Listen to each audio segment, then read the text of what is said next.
wasn't until later on that our dads led us back into the woods to the tent. We all had flashlights and extra blankets since it was cold at night.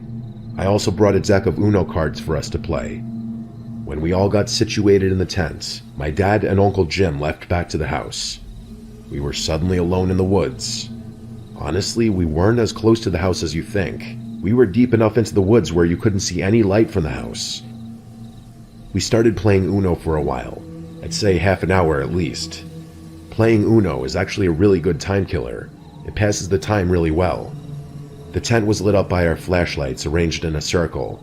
All was fun and swell, until we heard a scream in the distance. It sounded like a girl's scream. We all went silent and looked at one another with the same faces. I then remembered that foxes' screams sound like the scream of a woman, so I told everyone that. I saw how freaked out Joe was especially, but my statement calmed everyone down. We continued to play Uno. I actually won like every single round. At that point, no one had mentioned the scream again. It was most likely out of all of our minds. But it happened again, and much louder and closer this time. This time, it sounded a lot more human. We all went silent again. This time, even I was freaked out. Joe looked like he was going to cry. I told everyone to turn their flashlights off. We crawled to our respective sleeping bags and sat in the darkness. None of us had the courage to run out into the woods back to the house. It's that fear of running and being chased, and just catching the attention of whatever was out there with the sound of our footsteps.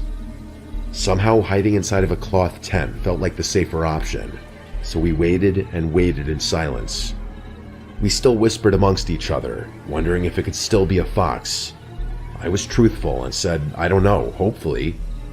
I don't know who heard it first, but we all sprung up and looked at one another again when we heard very fast footsteps crunching the leaves approaching the tent.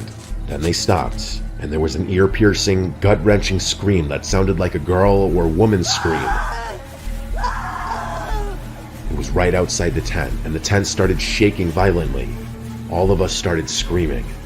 Jake and Jim were screaming in fear, while my brother and I were screaming stuff like, "Get out of the tent." I unzipped the door to the tent, and one by one, we all ran into the woods with our flashlights on, the only reason we could see anything. That run back to the house was the most on-edge moment of my life, like a life or death kind of feeling. We made it to the property screaming the whole way, and our entire family was already outside in response to it.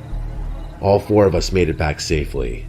We explained the screams and the tent shaking, and they were all shocked and horrified based on their reaction.